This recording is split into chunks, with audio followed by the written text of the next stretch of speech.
Vote आप उसे दें जो बीजेपी के बढ़ते कदम को रोक सकती है। इसी पर इंशाल्लाह पूरी बात होगी। और मैं गुजारिश करूंगा जनाब डॉक्टर सरफराज आदिल साहब से कि इस वक्त जो हालात है, छोटी छोटी पार्टियां जो आज हमारे वोटों को तकसीम कर रही है, कैसे और किस तरह से इसका फायदा बीजेपी को मिलने वाला है, लिहाजा हम लोग यहाँ से एक आवाज बुलंद कर रहे हैं और आपकी जिम्मेदारी है कि ये आवाज गली गली, कूचे कूचे और घरों घरों तक हमारी आवाज को पहुँचाएं इंशाल्लाह। जनाब डॉक्टर सरफराज आदिल साहब। अस्सलामु अलैकुम वरहमतुल्लाहि वबरकातुहू। मैं बंगाल की जनता से, आवाम से, अपने भाइयों से, बहनों से ये गुजारिश करना चाहता हूँ कि जिस तरह से 2014 के बाद पूरे मुल्क में बीजेपी अपने पैर फैलाती रही है और एक के बाद एक स्टेट को कब्जे में लेती रही है, और हर उस स्टेट में जहाँ इन्होंने अपना कब्जा जमाया है वहाँ तबाही मचा रखी है, बुलडोजर एक्शन किया है, घरों को तबाह किए हैं, गरीब और मजदूर का जीना हराम कर दिया है। वो इसी फिराक में है कि किस तरह से बंगाल में भी हमको अपना कदम जमाएं और यहाँ भी लोगों के चैन सुकून और सुख और शांति को बर्बाद करें। और ये इनका पूरे 2014 के बाद से लेकर अब तक जो एक्शन है उसमें 3 चीज़ें दिखाई देती हैं। एक ये कि ये लाइन में खड़ा कराते हैं हर मौके से लोगों को, और इस देश की जनता लाइन में खड़े लग लग करके थक चुकी है। दूसरा, अगर आप अपने हक की बात करेंगे तो आप पर लाठी बरसाई जाएगी। ये हर स्टेट में आप देखते रहते हैं आमतौर से, कभी स्टूडेंट्स पर, कभी किसानों पर, कभी मजदूरों पर, कभी काम करने वाले तबके पर, कभी किसी पर, ये होता रहता है। तीसरा ये है कि ये मकानों को और झुग्गी झोपड़ी को हटाते हैं, मकानों को गिराते हैं और बड़े बड़े मार्केट को इन्होंने जमीन दोज कर दिया है। ऐसा नहीं है कि उन मकानों में और उन दुकानों में किसी एक खास मजहब के लोगों की दुकान और मकान होता है, ऐसा नहीं है। उसमें आम लोग होते हैं, वो गरीब लोग होते हैं, वो इस देश की गरीब जनता होती है जिसका ये कुछ भी नहीं सुनता है। तो हमारे यहाँ बंगाल में भी इस वक्त जो माहौल है वो अच्छा नहीं है। हम ये जानते हैं कि बंगाल के बुद्धिजीवी लोग, यहाँ की समझदार कौम बीजेपी को पसंद नहीं करती है, और वो उसमें बहुत कम मंद बुद्धि लोग हैं, अंधभक्त हैं जो उसको वोट कर रहा है या सपोर्ट कर रहा है। मैक्सिमम लोग यहाँ के, मैक्सिमम जनता इस स्टेट की वो बीजेपी को पसंद नहीं करती है, मगर फिर भी एक छोटी सी गलती की वजह से बीजेपी को इसका फायदा पहुंच सकता है। हम आपको खबरदार करने के लिए आगे आए हैं। हम एक आम आदमी, आम सिटीजन है, हम सिविल सोसाइटी के लोग हैं। हमारा किसी पार्टी से, पॉलिटिकल पार्टी से कोई लेना देना नहीं है, लेकिन हाँ, हमारा कंसर्न ये स्टेट है, हमारा कंसर्न आम लोग है, हमारा कंसर्न यहाँ की सुख और शांति है, यहाँ का बेहतरीन पीसफुल गवर्नेंस है। हम इसके लिए बहुत ज्यादा कंसर्न है, इसलिए हम आपके सामने आकर आज ये बात रख रहे हैं कि आपकी ये गलती, अगर आपने सिर्फ इसलिए किसी कैंडिडेट को वोट करना शुरू कर दिया है कि वो आपको अच्छा लगता है, वो पार्टी आपकी आइडियोलॉजी उस पार्टी की अच्छी लग रही है, और इस तरह से आपके वोट का डिवीजन होता है, और फिर इसी डिवीजन की वजह से बीजेपी जीत कर आती है और खुदा न खास्ता वो पावर में आ जाती है, पावर के करीब भी पहुंच जाती है। तो आप जानते हैं कई सारे स्टेट में हॉर्स ट्रेडिंग इन्होंने क्या पता है, इनके पास एक्सपीरियंस है इस बात का। तो करीब पहुंच जाना भी खतरनाक होगा। और हमारी एक छोटी सी गलती सिर्फ इसलिए कि किसी पार्टी के साथ हमारा अनबन है, मगर वो विनिंग सिचुएशन में, फिर भी हम उसको वोट नहीं दे रहे हैं क्योंकि हमारा उसके साथ कुछ इख्तलाफ हुआ था, हमारा उसके साथ कोई झगड़ा हुआ था या उसने हमारा कोई नुकसान पहुंचा दिया था। तो ये इंडिविजुअल नुकसान को रिकाउंट करने का टाइम नहीं है, बल्कि ये टाइम है कि स्टेट को हम कैसे इन जालिमों से बचाएं और स्टेट को कैसे हम रोकें, इन जालिमों के बढ़ते हुए कदम को रोकें। इसलिए हमें आपसे ये गुजारिश करनी है कि नंबर 1, हम सब लोग 100% वोटिंग करें, 100% पोलिंग होना चाहिए। जैसा आपने देखा है जो फर्स्ट फेज में जो इलेक्शन हुआ है उसमें बहुत जबरदस्त पोलिंग हुई है, और इस जबरदस्त पोलिंग होने की वजह सबसे बड़ी ये थी कि लोगों में इन्होंने जो खौफ पैदा किया SIR के जरिए से, जो डराया है, उस डर से लोग इस बात के लिए तैयार हुए कि हमको हर हाल में वोट देना पड़ेगा और इनको बाहर करना पड़ेगा पावर से। ये इस बात की निशानी है कि बीजेपी के खिलाफ ये पोलिंग हुई है। इतनी बढ़ चढ़ करके लोग, किसान, मजदूर दूसरे स्टेट से अपने खर्चे से आ करके ट्रेनों में भर करके और उन्होंने पोलिंग की है। अल्हम्दुलिल्लाह, ये अच्छी खबर है। आपसे जो बचे हुए जो फेज है, फेज 2 29 तारीख में जो जिन लोगों को वोट देना है, उनसे गुजारिश है कि नंबर 1, एकदम सुबह सुबह हाजिर हो जाना है। गर्मी का मौसम है, अपने घर की औरतों को जरूर ले जाइए और उस वक्त लाइन में खड़े होकर के जल्दी से जल्दी अपनी वोटिंग करने की कोशिश करें। नंबर 2 ये कि आप जब घर से निकले तो गर्मी का मौसम है, छाता और पानी का बोतल लेकर निकले ताकि आप गर्मी से परेशान नहीं हो। नंबर 3 ये कि आपको जरूर इंश्योर करें कि हमारे नाम का वोट कोई और प्रॉक्सी वोटिंग तो नहीं हो रही है, इसके भी चांसेस हैं, उसको भी हम हल्की होने नहीं देंगे। और चौथी बात यह है कि जब आप पोलिंग स्टेशन पर हो और वोट कर रहे हो तो आमतौर से दोपहर के बाद कुछ माहौल खराब होता है, उस माहौल को खराब होने नहीं देना है। वहां पे बहुत संयम से काम लेना है। जो कंप्लेन है वो सेंट्रल फोर्सेस को जाकर पहुंचाना है, नहीं कि खुद उलझ जाना है। अगर कोई वहां उलझने की कोशिश करे तो आपको उलझना नहीं है, बल्कि सेंट्रल फोर्सेस को कंप्लेन करना है, वो लोग उसको हैंडल करेगा। ये छोटी छोटी चीजें हैं जिसका अगर हमने ख्याल रखा, हम उस पार्टी को वोट देंगे जो बीजेपी को रोक सकती है, उस कैंडिडेट को हम जिताएंगे जो बीजेपी को रोकने में कामयाब दिखाई दे रही है पूरे स्टेट में, जिसके पास ये पावर है, जिसके पास ये फैसिलिटी है। और सिर्फ इस बुनियाद पर कि हमारे पसंद का कोई कैंडिडेट है या हमारा मुस्लिम पार्टी करने वाला कोई आ गया है, खड़ा हो गया है टिकट लेकर के, जीतता उतना नहीं है। ये 2-4-5 वोट लेकर के बीजेपी को फायदा पहुंचाने के लिए आ जाता है ये लोग। तो इसका पूरा ख्याल रखना है और वोट को बंटने नहीं देना है, वोट को बर्बाद नहीं होने देना है। अगर आज हमने थोड़ी सी बेवकूफी कर ली अपने ईगो के लिए, तो हम आने वाली नस्लों के लिए तबाही के दिन देखेंगे। ये कैंसर जैसा मर्ज है, जहां लग जाता है वहां से जल्दी जाता नहीं है। आप देख रहे हैं कि जिन स्टेट्स में इनकी सरकार बन चुकी है, उन्होंने पूरी मशीनरी को इस तरह से सेट कर रखा है कि जितने जुल्म कर ले वहां, उस जुल्म के बावजूद इनकी सरकार वहां से जाती नहीं है। 20 साल सरकार रहने के बाद भी 90% इनका स्ट्राइक रेट हो रहा है। ऐसा मुमकिन नेचुरली होता नहीं है, इसलिए इनके पैर जमे नहीं। उसके लिए हमें ये बात फॉलो करना है और इस मैसेज को ज्यादा से ज्यादा लोगों तक पहुंचाना है, इंडिविजुअल तक पहुंचाना है, गांव से लेकर शहर तक, हर घर में और हर फर्द तक की आवाज पहुंचानी चाहिए कि हमें अपने वोट बर्बाद नहीं करने हैं, वोट डिवाइड नहीं करने हैं। हमें उसी पार्टी को वोट करना है जो बीजेपी को रोक सकती है। मैं जनाब अजहर सलीम साहब से गुजारिश करूंगा, আমরা বিজেপিকে কেন চাইছি না, এটাকে আপনাদের সামনে আমরা অবশ্যই বলবো। আমরা বিজেপিকে কেন বাংলার মধ্যে চাইছি না, কিছুদিন আগে আমাদের আরজিকর হাসপাতালে একটা ঘটনা ঘটেছিল, সে আপনারা সবাই জানেন। সেই ঘটনার ফলে যে মেয়েটির সাথে এই রকম কুকর্ম করা হয়েছিল, সেই মেয়েটির মাকে অভয়া, মানে নেম চেঞ্জ, অভয়ার মাকে টিকিট দিয়েছে বিজেপি। কিন্তু রাস্তায় দাঁড়িয়েছিল কারা আপনারা জানেন তো? রাস্তায় দাঁড়িয়েছিল ওই গান বাজনা করने वाला, ডাফলি বাজাने वाला আর রাত দখল করने वाला, রাস্তা দখল করने वाला, যারা লেফটিস্ট মাইন্ডেড, যারা আমাদের ছাত্র সংগঠন, প্রাক্তনী ক্যালকাটা ইউনিভার্সিটি, যাদবপুর ইউনিভার্সিটি, আর এই ধরনের ট্যাগ লাগিয়ে যারা সারাক্ষণ গান বাজনা করতে থাকে, রাত দখল করতে থাকে, তারা সেইখানে সময় দিয়েছিলেন।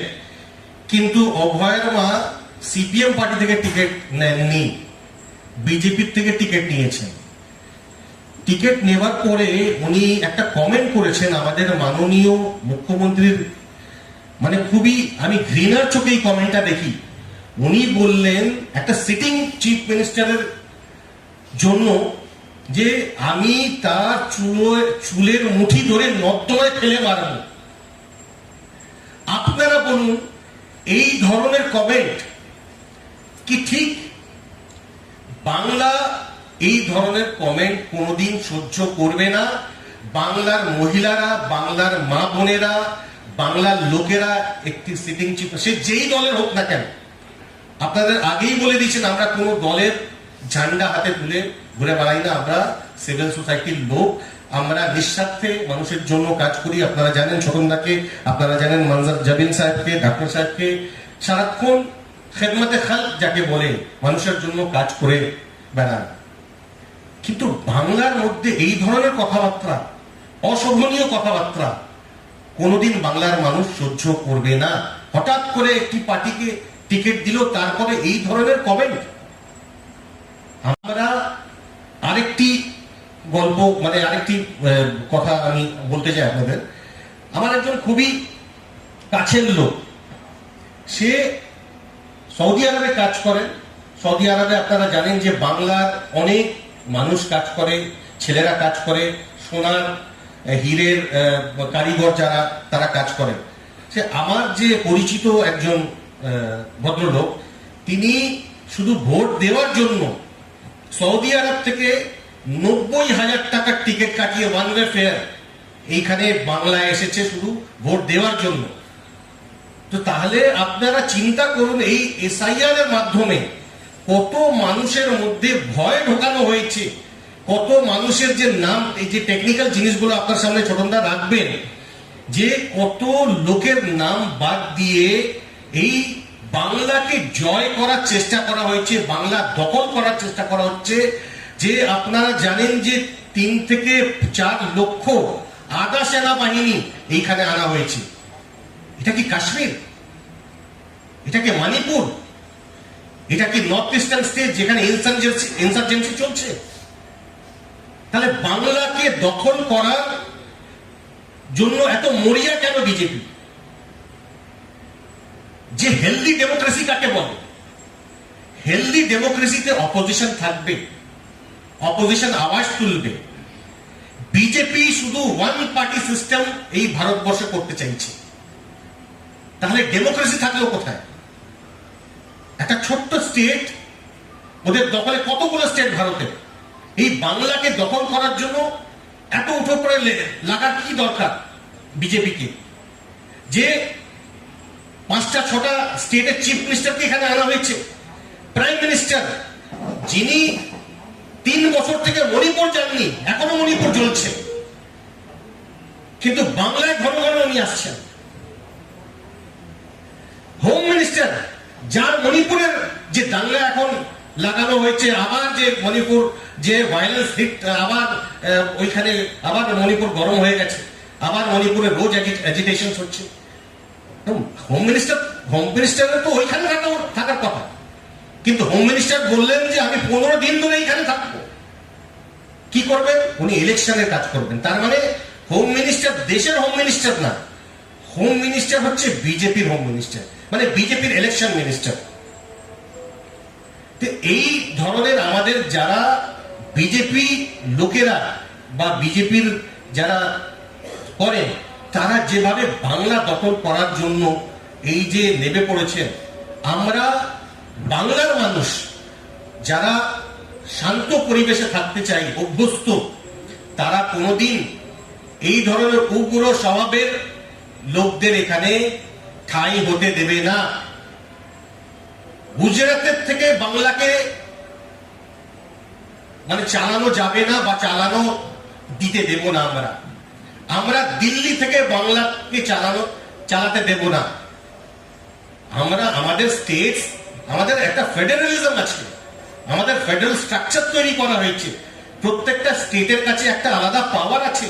আপনি স্টেটকে পাওয়ারলেস করে দিতে চাইছেন, স্টেটকে পঙ্গু করে দিতে চাইছেন।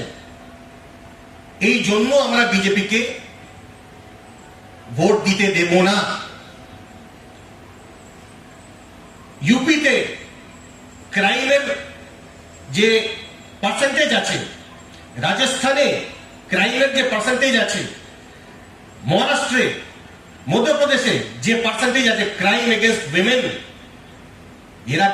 এরা মহিলা সশক্তিকরণের কথা বলে, মহিলা সশক্তিকরণ, ওমেন এম্পাওয়ারমেন্ট। এরা ওমেন এম্পাওয়ারমেন্টের, তারা নিজেদের স্টেটে দেখেছে কি তাদের স্টেটের কি অবস্থা। তারা বাংলায় এসে জ্ঞান দিচ্ছে যে বাংলায় মহিলাদের সুরক্ষা চাইছেন। আরে বাবা, নিজের স্টেটে আগে মহিলাদের সুরক্ষা দিন। আপনাদের হাতরাস মনে আছে তো, আপনাদের উন্নাও মনে আছে তো, আপনাদের কাঠুয়া মনে আছে। আপনারা প্রাজ্বল রেওয়ানিয়াকে চেনেন যে 500 থেকে 1000 মহিলাদের সাথে দুষ্কর্ম করে, ডাক্তার সাহেব ইনফরমেশন 3000 বলছেন, তাদের ভিডিও তৈরি করেছে প্রাজ্বল রেওয়ানিয়া। আমাদের প্রাইম মিনিস্টার তার সাথে ছবি তুলছেন। আমরা এই জন্য বিজেপিকে এই স্টেটে আসতে দেব না। আর এই কারণে আমরা বাংলার মানুষদের আপিল করছি এই মঞ্চ থেকে, একটা বাংলার নাগরিক হয়ে। मगरबी बंगाल के अमन पसंद और बाशऊर शहरियों, आज हम आपके सामने किसी सियासी जमात के नुमाइंदे के तौर पर नहीं बल्कि एक फिक्रमंद शहरी और सिविल सोसाइटी के एक जिम्मेदार रुकन के तौर पर हाजिर हुआ हूं। आज जो कुछ हम देख रहे हैं वो महज एक इंतखाबी मुकाबला नहीं, बल्कि हमारी जमहूरियत, हमारी इज्तिमाई सोच और हमारी मुस्तकबिल का इम्तहान है। आज मगरबी बंगाल की जो तस्वीर हमारे सामने है वो निहायत तशवीशनाक है। तकरीबन 2.5 लाख मरकजी फोर्सेस की तैनाती और बख्तरबंद गाड़ियों की मौजूदगी ने हमारे पुरअमन सूबे को एक जंगी मैदान में तब्दील कर दिया है। जमहूरियत में इंतखाबात इस तरह नहीं कराए जाते हैं। ये माहौल आजाद और मुंसिफाना इंतखाबी अमल के शाया निशान नहीं है।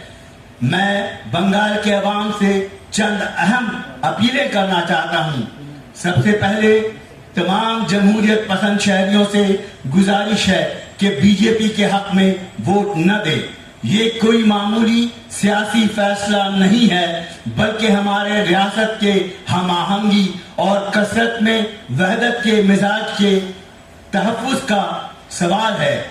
दूसरे, मैं वोटरों से अपील करता हूं कि वो सोच समझकर और जिम्मेदारी के साथ वोट दें। अपने वोट को तकसीम न करें। अपने हल्के में इस मजबूत तरीन उम्मीदवार या जमात की हिमायत करें जो बीजेपी को शिकस्त दे सकती है, और आप बखूबी वाकिफ हैं कि ये कौन सी जमात है। मुंतशिर वोट सिर्फ तकसीम की सियासत करने वालों को फायदा पहुंचाएंगे। तीसरे, बराह करम इन इश्तिहाल अंगेज अनासिर और फसाद भड़काने वालों के बहकावे में न आए जो माशरे को बांटना चाहते हैं और जिनका मकसद आपको असल मसाइल, रोजगार, तालीम, सेहत और समाजी हम-आहंगी से दूर करता है। चौथी बात जो मैं कहना चाहता हूं, हमें इज्तिमाई तौर पर कोशिश करनी होगी कि बीजेपी को दोबारा हाशिए पर धकेल दे, वहां जहां वो 2016 से पहले थे, यानी तीसरे या चौथे नंबर पर, और उनको ये मौका फराहम न करें कि वो फिर से दूसरे नंबर पर आए। बंगाल ने हमेशा नफरत की और तकसीम की सियासत को मुस्तरद किया है और हमें इस रिवायत को बरकरार रखना है। बिलखुसूस पांचवी, तमाम वोटरों से गुजारिश है कि वो सुबह के इब्तदाई औकात में निकल कर वोट डालें। ज्यादा से ज्यादा बरवक्त वोटिंग ही खौफ और दबाव के हथकंडों का बेहतरीन जवाब है। छठी बात, खुद को मौका परस्त रहनुमाओं या झूठे वादों के धोखे में न आने दें। अपने वोट को जाया न करें। हर वोट जमहूरियत के तहफ़्फ़ुज़ के लिए कीमती है। इसी के साथ मैं मरकजी हुकूमत के आमिराना और फिस्ताई रुझानात की सख्त मजम्मत करता हूँ। इंतखाबी अमल को मुतासिर करने के लिए तरीकों पर संगीन सवालात खड़े होते हैं। सर जैसे इक़दाम के निफाज ने मुबैना तौर पर 91 लाख से ज्यादा वोटरों को वोटर लिस्ट से खारिज कर दिया। मजीद बरा तकरीबन 27 लाख वोटर्स को लॉजिकल डिस्क्रिपेंसी जैसे मशकूक जवाब के तहत हक़ राय दही से महरूम कर दिया गया, डिसइंफ्रेंचाइज कर दिया गया, एक्सक्लूड कर दिया गया। ये बहुत ही जाबिराना, बहुत ही आमराना और बहुत ही गैर मुंसिफाना और गैर इंसानी अमल था। It was unconstitutional, it was illegal and it was anti human rights. Human rights का ये नफी करता है। मुझे ये महज इंतजामी गलतियां नहीं, बल्कि नियत और शफाफियत, ट्रांसपेरेंसी पर इनका बड़ा सवालिया निशान है। हम ये भी देख रहे हैं कि मरकजी हुकूमत किस तरह से IT, ED, enforcement department, CBI, NIA और CID जैसे इदारों का इस्तेमाल करके खौफ और दबाव का माहौल पैदा करने के लिए इस्तेमाल कर रही है। ये तर्ज अमल हुक्मरानी नहीं बल्कि जबर है। ये जमहूरियत नहीं बल्कि इसकी नफी है। This is nothing but negation of democracy and हमारे जमहूरी हुकूक की पामानी है। ये हमारे हुकूक की। दोस्तों, बंगाल हमेशा से मजहबी हम आमदनी, रवादारी और फिक्री आजादी का गहवारा रहा है। ये वो देश है जो रविंद्र नजरुल का ये रहा है, मस्कन रहा है। और इन्होंने रविंद्रनाथ टैगोर सिर्फ नेशनलिज्म नहीं, वो पैन नेशनलिज्म की बात करते हैं, वो इंसानियत की बात करते हैं, वो यूनिवर्सल ब्रदरहुड की बात करते हैं। और यहाँ ये जो हुकूमत है, ये जो बीजेपी सरकार है, ये दूसरे रियासत की तरह हम यहाँ पर भी कम्युनलाइज करना चाहती है इस धरती को और खून की होली खेलना चाहती है। जिस तरह बुलडोजर से मकानात को ढाए जा रहे हैं और मजहबी जज्बात को भड़काए जा रहे हैं, वो बंगाल में भी यही करना चाहती है। और हम इसकी शुरू से मज़ाहमत करते आए हैं और अभी भी मज़ाहमत कर रहे हैं। हम निशात सानिया के दौर से लेके बंगाल रेनेसां के दौर से लेकर आज तक हमारी शनाख्त जो है वो तन्नौ में डाइवर्सिटी इत्तेहाद रहा, यूनिवर्सिटी में डाइवर्सिटी में यूनिटी रहा। आज इसी शनाख्त को चैलेंज किया जा रहा है। ये इंतखाब महज हुकूमत बनाने का मामला नहीं है, बल्कि बंगाल की रूह को, बंगाल की स्पिरिट को बचाने का सवाल है। बंगाल जो तमाम multi cultural, multi religious, multi lingual लोगों का गहवारा रहा है। आइए खौफ से ऊपर उठे, तकसीम से ऊपर उठे और हम ये हिम्मत, शऊर और जिम्मेदारी के साथ वोट दें, जमहूरियत का दिफा करें, बंगाल का दिफा करें।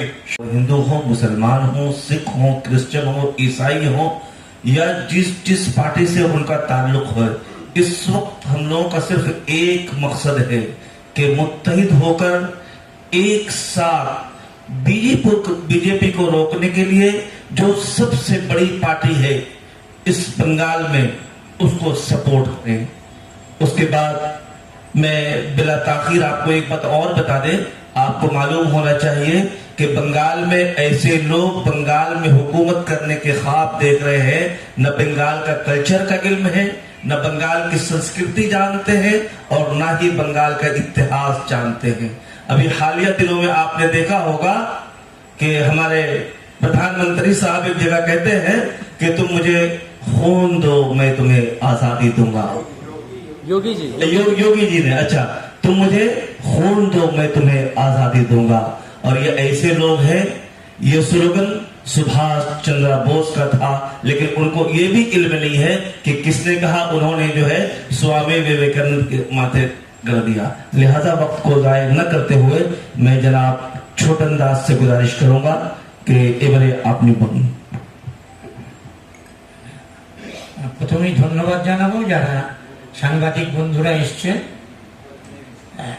আমি স্পষ্ট করে যে বিষয়টা বলতে চাইছি সেটা হচ্ছে যে এটা যদি নির্বাচন হতো, ভোট হতো, তাহলে আমাদের সিভিল সোসাইটির মানুষদের নামতে হতো না। এর আগে অনেক নির্বাচন হয়েছে, আমাদের নামতে হয়নি। আসলে এটা একটা যুদ্ধ এবং যুদ্ধ ঘোষণা করা হয়েছে ভারতবর্ষের সংবিধান, ভারতবর্ষের ধর্মনিরপেক্ষতা, ধর্মনিরপেক্ষ যে কাঠামো, যুক্তরাষ্ট্রীয় কাঠামো এবং অন্তিমে ভারতবর্ষের সংবিধানের উপর আক্রমণ, সেটা নিষ্পত্তি করার জন্য এই নিষ্পত্তিমূলক যুদ্ধ হয়। বাংলা দখল করতে চাইছেন মানে যে আজকে আপনি দেখুন যুদ্ধ ছাড়া কি বলবেন বলুন। 50টা ট্যাঙ্ক কিসের, এই সাজোয়া গাড়ি আপনারা দেখেছেন তো, সাজোয়া গাড়ি বাংলায় কি প্রতিদিন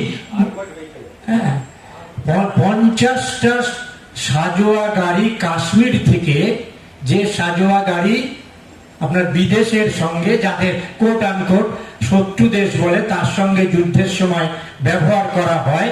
আপনারা দেখেছেন ওই ইরান আর ইসরায়েলের যুদ্ধে এবং গাজার যুদ্ধে দেখবেন সমস্ত ব্যবহার করছে। তো পশ্চিম বাংলার মানুষকে কি দৃষ্টিতে দেখে কেন্দ্রীয় সরকার, এটা বুঝে নেওয়ার জন্য আপনি মিলিয়ে নিন। ভারতবর্ষে এই পর্যায়ের 5টা রাজ্যে নির্বাচন হয়েছে, 3টে হয়ে গেছে, তামিলনাড়ু এবং পশ্চিমবাংলা বাকি আছে। নির্বাচন কমিশন 513 জন অফিসারকে চেঞ্জ করেছে, যে তারা নাকি বিভিন্ন দলের হয়ে কাজ করছে, যথোচিত ভূমিকা পালন করছে না। 513 জন অফিসারকে বদলি করেছেন, তার মধ্যে পশ্চিম বাংলায় 483 জন, বাকিটা 4টে রাজ্যে 26 জন, আর পশ্চিম বাংলায় হচ্ছেন 483 জন। 2.5 লক্ষ প্যারামিলিটারি ফোর্স, আধা সামরিক বাহিনী। আসামে নির্বাচন হয়েছে, অন্যান্য রাজ্যে নির্বাচন হয়েছে, গুজরাটে নির্বাচন হয়েছিল এর আগে, হরিয়ানায় নির্বাচন হয়েছে, দিল্লিতে নির্বাচন হয়েছে। কোথাও দেখেছেন যে 2.5 লক্ষ প্যারামিলিটারি ফোর্স কোথায় ব্যবহার করা হয়? যেখানে প্রতিদিন হাজার হাজার মানুষ মারা যাচ্ছে, রক্তপাত হচ্ছে, আইনের শাসন নেই, সেই সব জায়গায় ল অ্যান্ড অর্ডার সিচুয়েশনকে ঠিকঠাক করার জন্য আনা হয়। এখানে 2.5 লক্ষ মিলিটারি প্যারামিলিটারি ফোর্স ব্যবহার করা হচ্ছে।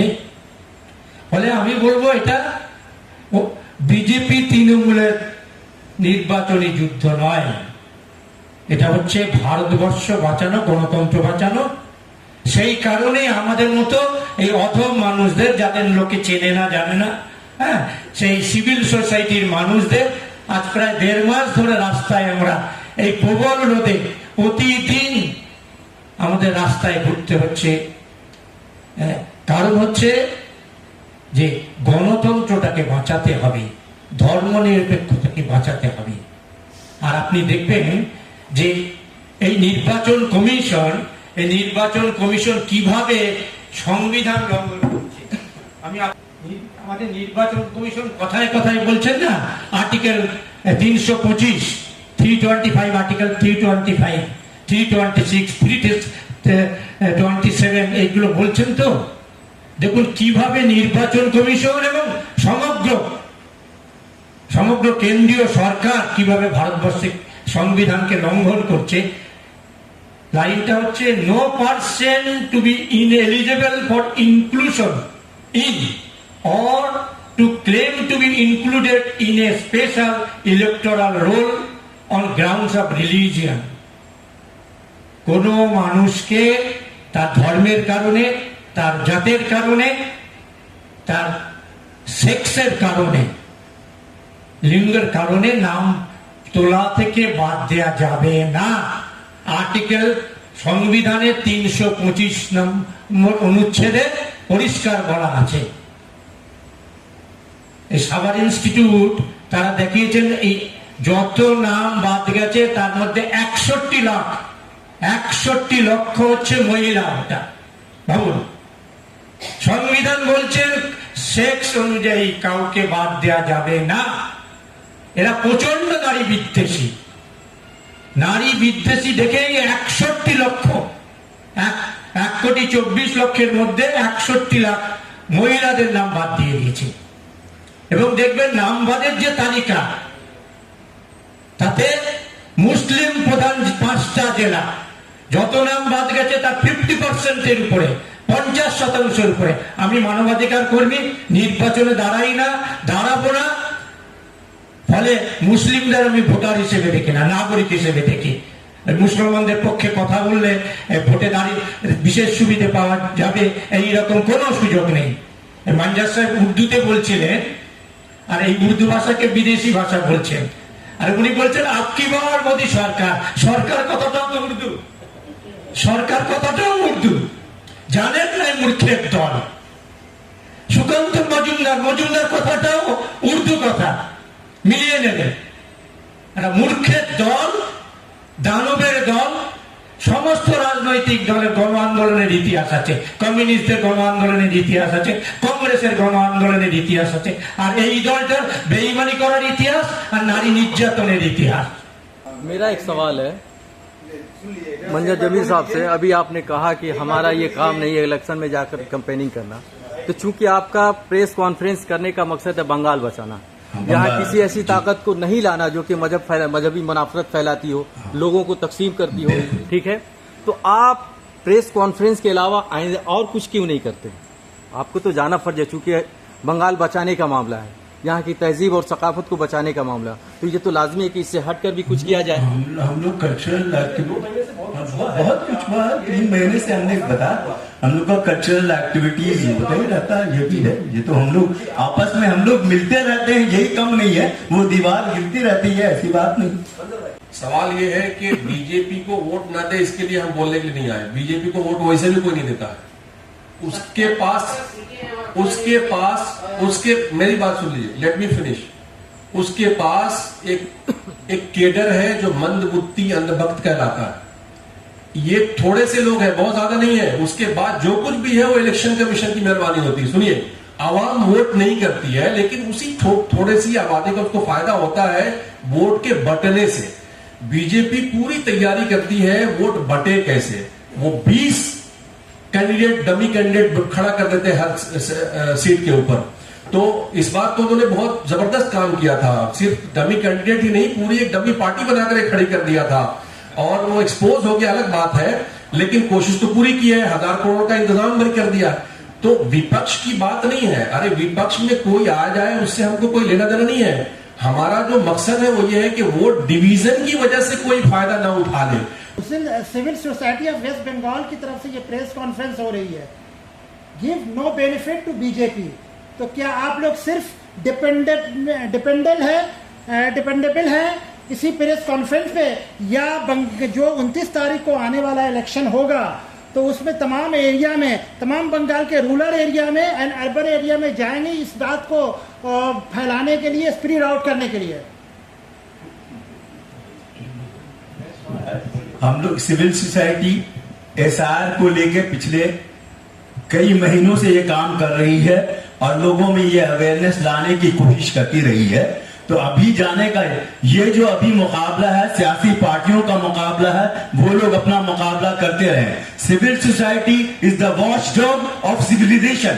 Civil society is the watchdog of community. Civil society is the watchdog of state. तो हम लोग जब देखते हैं कि जो एबेरेशन हो रहा है, जब कोई भी समाज, कोई भी ताकतवर पावरफुल हुक्मरान जो है वो रास्ते से गलत राह पे भटक रहा है, तो हम लोग उनको राह दिखाने के लिए आगे बढ़ते हैं। हमारा काम पकड़ के किसी को वोट दिलवाना नहीं है। हम लोग सिर्फ लोगों का कलेक्टिव कॉन्शियस को जगाना चाह रहे हैं कि देखिए आप कैसा समाज बनाना चाहते हैं। आप एक हेल्दी सेहतमंद समाज बनाना चाहते हैं जहां हिंदू, मुसलमान, क्रिश्चियन, सिख सब मिल करके हम आहंगी के साथ रहते हैं, वो गंगा जमनी तहजीब के साथ। ना आप एक ऐसा समाज बनाना चाहते हैं जहां रोजाना दंगा और फसाद होता रहे और मजहब की बुनियाद पर लोगों का कत्ल किया जाए और जुबान की बुनियाद पर डेली लिंचिंग किया जाए। ये कोई और गोश्त खाने के जुर्म में उनके घर में घुस करके, फ्रिज में घुस करके आप ये करें, दिस इज नॉट फेयर। तो इसीलिए हमारा काम ये नहीं है कि हम इंटरवेंशन, हम सिविल सोसाइटी का काम ये है कि लोगों के जो गुड कॉन्शियस है, उन लोगों का जो अच्छा चीज होता है, स्पिरिट होता है, उसको जगाने का काम करती है। तो हम लोग यही जगाने का काम कर रहे हैं। हम पॉलिटिकली गांव में जाके, देहात में जाकर के हम लोग ये नहीं कर रहे हैं कि पार्टी का प्रचार कर रहे हैं किसी का, वो हम नहीं करते हैं, ये हमारा काम भी नहीं है।